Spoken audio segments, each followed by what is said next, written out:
Hello student, मैं ममता कुमारी और आप लोग देख रहे हैं हमारा यूट्यूब चैनल। आज हम लोग पढ़ेंगे क्लास 10th का केमिस्ट्री सब्जेक्ट। इसमें हम लोग को पढ़ना है रासायनिक अभिक्रिया एवं समीकरण, अम्ल क्षार एवं लवण, धातु एवं अधातु, कार्बन एवं उसके यौगिक तत्वों का आवर्त वर्गीकरण, प्राकृतिक संसाधनों का प्रबंधन।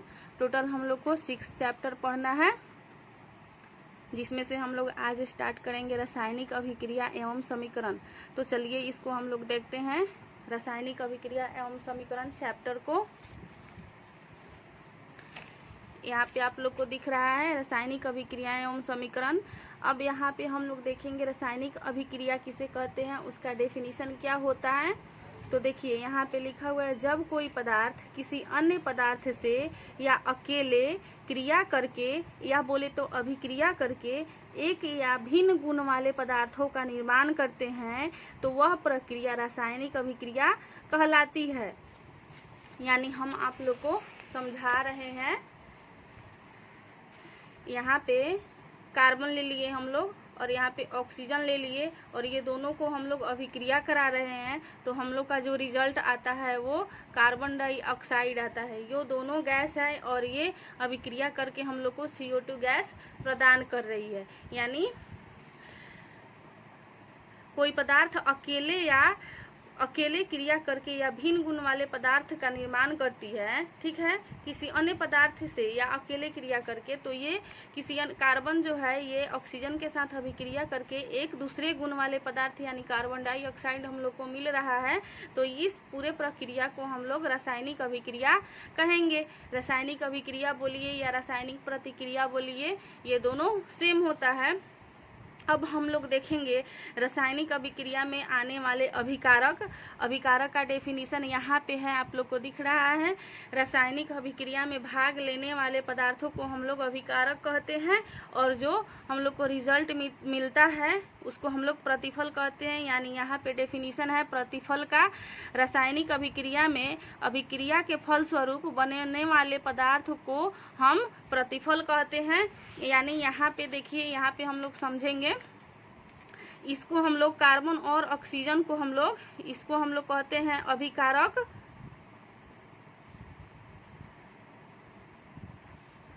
और यहाँ पे कार्बन डाइऑक्साइड ये हम लोग को रिजल्ट मिल रहा है, इसको हम लोग कहेंगे प्रतिफल।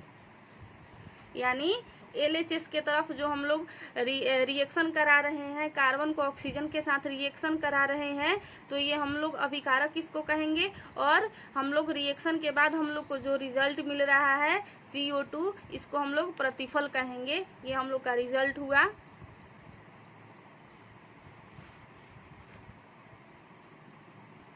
जैसे आप लोग को यहाँ पे दिख रहा होगा, ये एग्जाम्पल हम लोग ले लिए हैं, इसमें कार्बन और ऑक्सीजन को अभिक्रिया करा रहे हैं तो इसको हम लोग अभिकारक कहेंगे। और ये अभिक्रिया के फलस्वरूप CO2 हम लोग को प्राप्त हो रहा है, उसको हम लोग प्रतिफल कहेंगे। इस चैप्टर में हम लोग अभी कुछ पॉइंट और कुछ कॉन्सेप्ट देख रहे हैं, इसका क्वेश्चन आंसर भी हम लोग सॉल्व करेंगे।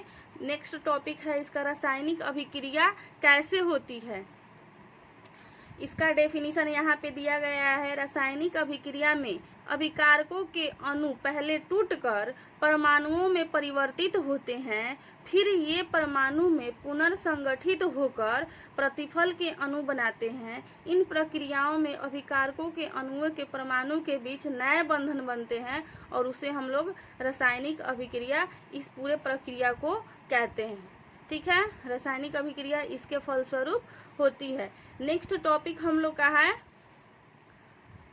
रासायनिक अभिक्रिया की प्रमुख विशेषताओं को लिखे। रासायनिक अभिक्रिया में प्रमुख विशेषताएं जो होती है उसको हम लोग को लिखना है। तो यहाँ पे हम लोग 5 रासायनिक अभिक्रिया की विशेषताएं लिए हैं। रासायनिक अभिक्रियाएं की मुख्य विशेषताएं निम्नलिखित है। 1 नंबर में है, इनमें गैस की उत्पत्ति होती है। 2 नंबर में है, इसमें अवक्षेप का निर्माण होता है। 3 नंबर में है, इसमें पदार्थों के अवस्था में परिवर्तन होता है। 4 नंबर में है, इसमें रंग परिवर्तन होता है। और लास्ट है 5 नंबर, इसमें ताप में परिवर्तन होता है।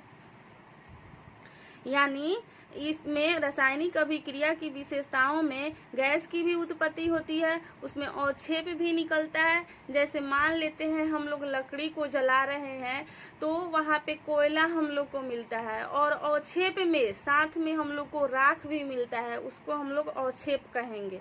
इसमें पदार्थों की अवस्था में परिवर्तन होता है। जैसे हम लोग यहाँ पे लेते हैं H2 प्लस O2, और ये मिल करके हम लोग को H2O यानी जल मिल रहा है। देखिए ये हाइड्रोजन है, ये भी गैस है, और ये ऑक्सीजन है, ये भी गैस है, और ये दोनों को हम लोग अभिक्रिया यहाँ पे करा रहे हैं, तो अभिक्रिया के फलस्वरूप हम लोग को ये जल प्राप्त हो रहा है, यानी H2O। जल क्या है? लिक्विड है, यानी इसमें इसके अवस्था में परिवर्तन हुआ है। इधर हम लोग दोनों गैस हम लोग लिए हैं, गैस को प्रतिक्रिया कराए हैं, तो हम लोग को जल प्राप्त हुआ है, और ये जल क्या है? लिक्विड है, द्रव है, यानी ये गैस है और ये द्रव है। अवस्था परिवर्तन हो गया अभिक्रिया के फलस्वरूप, तो उसी को हम लोग यहाँ पे लिखे हुए हैं। इसमें पदार्थों की अवस्था में परिवर्तन होता है, इसमें रंग परिवर्तन होता है। चूंकि हम लोग पढ़े हैं, नीले लिटमस पत्र को लाल कर देता है और लाल लिटमस पत्र को नीला कर देता है, तो ये उसी का एग्जाम्पल है। इसमें रंग परिवर्तन होता है, उसी के कारण इसमें ताप में भी परिवर्तन होता है। अब हम लोग नेक्स्ट टॉपिक देखेंगे, रासायनिक समीकरण के कुछ लाभ। इसमें देखते हैं रासायनिक समीकरण के लाभ। रासायनिक समीकरण के लाभ जो है निम्नलिखित है। इसमें समय की बचत होती है तथा लिखने के लिए कम स्थान की आवश्यकता पड़ती है। क्योंकि ये जो है ये समझने की, साइंस क्या है? समझने की चीज है। ये लैंग्वेज उतना नहीं बन पाता है, इसमें लैंग्वेज उतना बनाना उचित ही नहीं लगता है। ये समझने की चीज है, ये आर्ट्स नहीं है। फिजिक्स और केमिस्ट्री और बायो, ये तीनों समझने की चीज है। दूसरा नंबर है, रासायनिक समीकरण की सहायता से अभिकारकों तथा प्रतिफलों के द्रव्यमान की सही जानकारी मिल पाती है। ये हम लोग का रहा रासायनिक समीकरण के लाभ। अब हम लोग देखेंगे रासायनिक समीकरण की सीमाएं या फिर बोले तो शर्तें क्या क्या होती हैं, ये हम लोग देखेंगे। यहाँ पे है रासायनिक समीकरण की सीमाएं निम्नलिखित हैं, या रासायनिक समीकरण की शर्तें निम्नलिखित है। रासायनिक समीकरण से अभिकारकों और प्रतिफलों के भौतिक अवस्था की जानकारी नहीं हो पाती है। ठीक है, रासायनिक समीकरण हम लोग लेते हैं तो उसमें अभिकारकों और प्रतिफलों के भौतिक अवस्था, यानी कोई भी हम लोग ले लिए, जैसे Na2 प्लस SO4 NaSO4। अब ये हम लोग को नहीं पता है कि ये इसकी अवस्था क्या है और इसकी अवस्था क्या है, यानी ये कौन लिक्विड है, कौन लिक्विड नहीं है, कौन ठोस है, कौन द्रव है, कौन गैस है, ये हम लोग को ये अभिकारक और ये प्रतिफल में पता नहीं है। इसको हम लोग बोलेंगे शर्त। इससे यह प्राप्त नहीं हो पाता है कि अभिक्रिया है या अभिक्रिया ऊष्माक्षेपी है या ऊष्माशोषी अभिक्रिया है। यहाँ पे ऊष्माशोषी हो गया, यहाँ पे अभिक्रिया ऊष्माक्षेपी है या ऊष्माशोषी होगा। रासायनिक समीकरण में गति की जानकारी नहीं हो पाती है।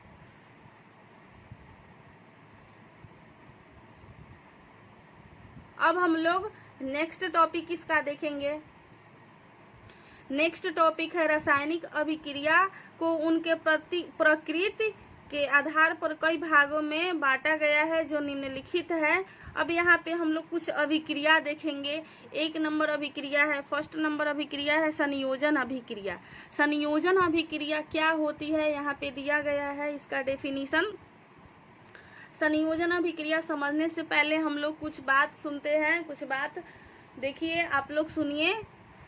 ये सब जितने नोट्स हैं, ये सब के नोट्स आप लोग को मेरे चैनल के डिस्क्रिप्शन बॉक्स में दिए गए लिंक, टेलीग्राम लिंक और व्हाट्सएप ग्रुप का लिंक दिया रहेगा हमारे डिस्क्रिप्शन बॉक्स में। उसमें आप लोग क्लिक करके जाइए और वहां से टेलीग्राम के ग्रुप में जुड़ जाइए। वहां से आप लोग को पर डे ये नोट्स प्रोवाइड होगा और आप लोग वहां से नोट्स प्राप्त कर सकते हैं। आप लोग वहां से नोट्स को आप एक न्यू नोट्स तैयार कर सकते हैं। और इसके बाद हम लोग देखेंगे संयोजन अभिक्रिया, इसका डेफिनेशन। संयोजन अभिक्रिया में देखिए, वैसी अभिक्रिया जिसमें दो या दो से अधिक पदार्थ परस्पर संयोग करके एक नई पदार्थ का निर्माण करते हैं तथा नए पदार्थ के गुण मूल पदार्थ के गुण से बिल्कुल भिन्न होते हैं, तो यह अभिक्रिया संयोजन या वियोजन संयोजन या संश्लेषण अभिक्रिया कहलाती है। जैसे हम आप लोग को समझाते हैं, C+O2 एरो CO2, इसमें कह रहा है वैसी रासायनिक अभिक्रिया जिसमें दो या दो से अधिक पदार्थ परस्पर संयोग होकर एक नई पदार्थ का निर्माण करते हैं, यानी कार्बन और ऑक्सीजन ये दोनों अलग अलग पदार्थ हैं। कार्बन एक अलग पदार्थ हो गया और ऑक्सीजन एक अलग पदार्थ हो गया। ये दोनों मिलकर एक नए गुण वाले पदार्थ का निर्माण करते हैं CO2, जो पहले वाले पदार्थ के गुण से बिल्कुल भिन्न है। समझ रहे हैं आप लोग? जो पहले वाले पदार्थ के गुण से बिल्कुल भिन्न है, बिल्कुल अलग है, उसको हम लोग क्या कहेंगे? संयोजन अभिक्रिया। जैसे यहाँ पे एग्जाम्पल में आप लोग को दिखाया गया है C+O2 एरो CO2 और 2H2+O2 एरो 2H2, जहाँ हाइड्रोजन जो है वो भी गैस है और ऑक्सीजन भी गैस है। ये दोनों की गुण अलग है, ये दोनों गैस है, और इसको जब हम लोग आपस में अभिक्रिया करा रहे हैं तो ये हम लोग को जल प्राप्त हो रहा है H2O, जिसकी अवस्था लिक्विड है और ये इसकी अवस्था गैस की है। यानी पहले मूल गुण वाले जो है ये इससे बिल्कुल अलग है। हम लोग का जो रिजल्ट आता है, यानी नए जो गुण वाले पदार्थ मिल रहा है उसका गुण। नेक्स्ट हम लोग देखेंगे अभिक्रिया वियोजन या अपघटन अभिक्रिया। आप लोग ध्यान से सुनिएगा, ये जो है अभिक्रिया ये एग्जाम में हर बार पूछा जाता है। ये अभिक्रिया काफी इम्पोर्टेंट है, इसलिए आप लोग ध्यान से समझिएगा। वियोजन अभिक्रिया, ठीक है, डिकम्पोजिशन रिएक्शन, इसका डेफिनेशन यहाँ पे दिया गया है। वैसी अभिक्रिया जिसमें किसी यौगिक के बड़े अणु के टूटने से, वैसी अभिक्रिया जिसमें किसी यौगिक के बड़े अणु के टूटने से दो या दो से अधिक सरल यौगिक बनते हैं जिनके गुण मूल यौगिक के गुण से बिल्कुल भिन्न होते हैं, तो वह अभिक्रिया वियोजन या अपघटन अभिक्रिया कहलाती है। यानी वैसी रासायनिक अभिक्रिया जिसमें एक बड़ा अणु टूटकर दो अणु में या दो से अधिक अणु में बिखर जाते हैं, उसको हम लोग वियोजन अभिक्रिया कहते हैं। जैसे यहाँ पे CaCO3 एग्जाम्पल में लिया गया है, इसको हम लोग ये एक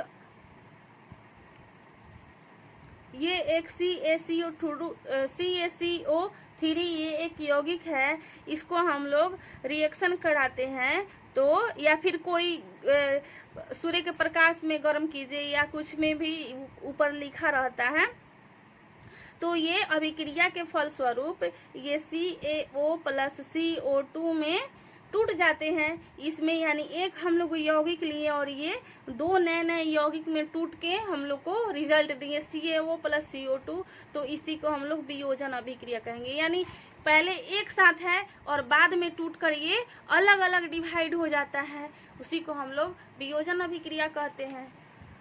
नेक्स्ट है हम लोग का संयोजन अभिक्रिया वियोजन अभिक्रिया के विपरीत है। कैसे?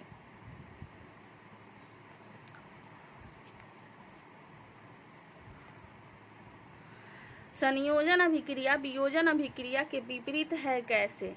तो इसका डेफिनेशन दिया गया है, संयोजन अभिक्रिया को वियोजन अभिक्रिया के विपरीत कहते हैं। ठीक है, संयोजन अभिक्रिया वियोजन अभिक्रिया के विपरीत है, क्योंकि यहाँ पे कॉमा होगा, क्योंकि संयोजन अभिक्रिया में जहाँ दो पदार्थ मिलकर किसी एक, उसको एकल भी बोल सकते हैं, किसी एकल पदार्थ का निर्माण करते हैं।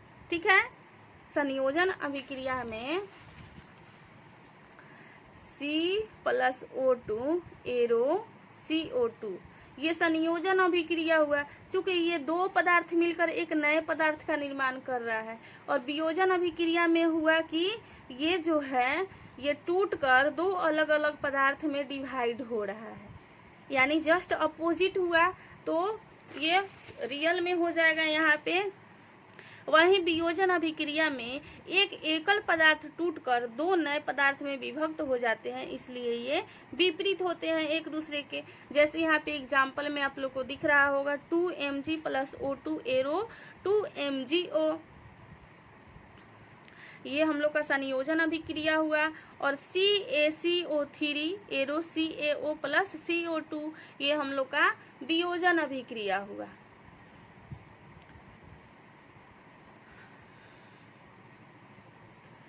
अब हम लोग देखेंगे नेक्स्ट टॉपिक, मैग्नीशियम के फीते को जलाने से पहले रेगमाल से क्यों साफ किया जाता है। ये क्वेश्चन काफी प्रचलित है, ये क्वेश्चन एग्जाम में भी पूछे जाते हैं, सो हम लोग इसको देख रहे हैं यहाँ पे। इसका आंसर होगा मैग्नीशियम एक क्रियाशील धातु है। ठीक है, मैग्नीशियम एक क्रियाशील धातु है जो खुली अवस्था में ऑक्सीजन से अभिक्रिया कर मैग्नीशियम ऑक्साइड बनाती है। ठीक है, अब हम लोग देखेंगे, यहाँ पे देख रहे थे मैग्नीशियम के फीते को जलाने के लिए मैग्नीशियम के फीते पर इसकी परत चढ़ी रहती है, जिसके कारण इस फीते को जलाने से पहले रेगमाल से साफ कर दिया जाता है और इसे जलाने पर सफेद रंग का चूर्ण प्राप्त होता है। अब हम लोग देखेंगे विस्थापन अभिक्रिया, या इसको हम लोग प्रतिस्थापन अभिक्रिया भी बोल सकते हैं। इसका डेफिनेशन ऐसे होता है, वैसी रासायनिक अभिक्रिया जिसमें किसी यौगिक में उपस्थित परमाणु या परमाणुओं के समूह को दूसरे परमाणु द्वारा विस्थापित कर दिया जाता है, उसको हम लोग विस्थापन अभिक्रिया कहते हैं। जैसे फेरस को CuSO4 से अभिक्रिया कराया जाता है तो FeSO4 प्लस Cu प्राप्त होता है। अब हम लोग देखेंगे उभय विस्थापन अभिक्रिया या द्विविस्थापन अभिक्रिया। उभय विस्थापन अभिक्रिया को हम लोग द्विविस्थापन अभिक्रिया भी बोल सकते हैं। इसका डेफिनेशन ऐसे होता है, वैसी रासायनिक अभिक्रिया जिसमें दो यौगिक अपने आयनों का विनिमय या आदान प्रदान करके, विनिमय भी बोल सकते हैं और आदान प्रदान भी बोल सकते हैं, करके दो नए यौगिकों का निर्माण करते हैं, उभय विस्थापन अभिक्रिया कहलाते हैं। जैसे में हम लोग यहाँ पे देख रहे हैं NaCl है और AgNO3 है। ये अभिक्रिया जो है, ये यौगिक जो है, इसको हम लोग अभिक्रिया करा रहे हैं, तो ये दोनों अपने आयनों का आदान प्रदान कर रहे हैं। आयन इसमें क्या होगा, ये NO होगा और इसमें Cl होगा। ठीक है, तो अभिक्रिया के पश्चात यानी अभिक्रिया के बाद हम लोग को मिल रहा है NaNO3 यानी Na इस यौगिक का पहले वाला एलिमेंट यानी तत्व, और इस यौगिक का लास्ट वाला तत्व हम लोग को यहाँ पे मिल रहा है। फिर पहले वाले यौगिक का लास्ट वाला तत्व यानी Cl और बाद वाले यौगिक का पहले वाला तत्व यानी Ag, ये हम लोग को मिल रहा है। यानी ये दोनों आयन जो है ये रिएक्शन के बाद अपना ये दोनों यौगिक जो है ये रिएक्शन के बाद अपना आदान प्रदान आयन का कर लेते हैं। इसको हम लोग उभय विस्थापन या द्विविस्थापन अभिक्रिया कहते हैं। अब हम लोग देखेंगे अवक्षेपण अभिक्रिया, या इसको हम लोग अवक्षेपण अभिक्रिया ही कहते हैं। इसका डेफिनेशन इस प्रकार से है, वैसी रासायनिक अभिक्रिया जिसमें अभिक्रिया के पश्चात प्रतिफल के रूप में कुछ अवक्षेपण शेष बच जाते हैं, तो इस प्रकार की अभिक्रिया को हम अवक्षेपण अभिक्रिया कहते हैं। जैसे हम आप लोग को बताए थे कि लकड़ी को जलाने से कोयला प्राप्त होता है और कोयला के साथ साथ हम लोग को अवक्षेप में राख भी मिलता है, उसको हम लोग अवक्षेपण अभिक्रिया कहते हैं, जिसमें कुछ अवक्षेप भी प्राप्त हो। प्रतिफल के रूप में कुछ अवक्षेप भी शेष प्राप्त हो, उसे बच जाते हैं, उसे हम लोग अवक्षेपण अभिक्रिया कहते हैं। जैसे यहाँ पे है दिया गया है NaCl प्लस AgNO3, इसको हम लोग रिएक्शन कराएंगे तो NaNO2 प्लस Cl Ag, और यहाँ पे बदले में हम लोग को अवक्षेप मिल रहा है कुछ। ये हम लोग का अवक्षेपण अभिक्रिया का डेफिनेशन हुआ। अब हम लोग देखेंगे उदासीनीकरण अभिक्रिया। उदासीनीकरण अभिक्रिया किसे कहते हैं? वैसी रासायनिक अभिक्रिया जिसमें कोई अम्ल किसी क्षार से अभिक्रिया करके उनके गुणों को उदासीन करते हुए लवण तथा जल की निर्माण करते हैं, उसे हम लोग उदासीनीकरण अभिक्रिया कहते हैं। एग्जाम्पल यहाँ पे दिया गया है, HCl को हम NaOH के साथ अभिक्रिया करा रहे हैं तो NaCl प्लस में जल हम लोग को मिल रहा है, इसको हम लोग उदासीनीकरण अभिक्रिया कहेंगे। अब यहाँ पे हम लोग देखेंगे ऊष्माक्षेपी अभिक्रिया। ऊष्माक्षेपी अभिक्रिया काफी इम्पोर्टेंट है एग्जाम के अकॉर्डिंग, ये एग्जाम में पूछे जाते हैं। ऊष्माक्षेपी अभिक्रिया और ऊष्माशोषी अभिक्रिया ये दोनों एग्जाम में पूछे जाते हैं, ये दोनों में अंतर भी पूछे जाते हैं, ये दोनों का एग्जाम्पल भी एग्जाम में पूछे जाते हैं।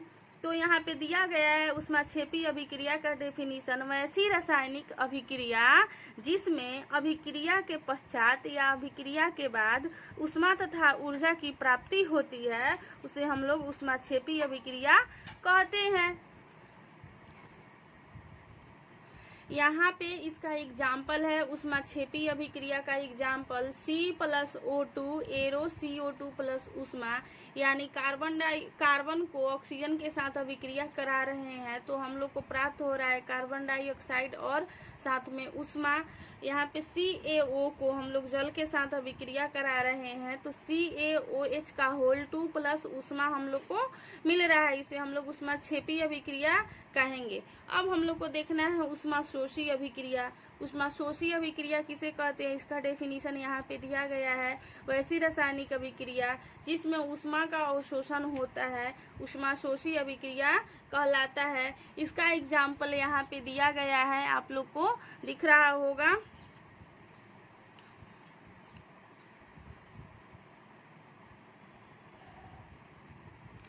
इसका एग्जाम्पल यहाँ पे है C6CO2, यहाँ पे पहले ऐसे देखिए CO2 प्लस H2O, इसको हम लोग सूर्य के प्रकाश पर और क्लोरोफिल की उपस्थिति में रिएक्शन कराएंगे तो हम लोग को जो रिजल्ट मिल रहा है वो C6H12 और O6 मिलेगा, प्लस यहाँ पे ऑक्सीजन भी मिलेगा, ये O6 होगा,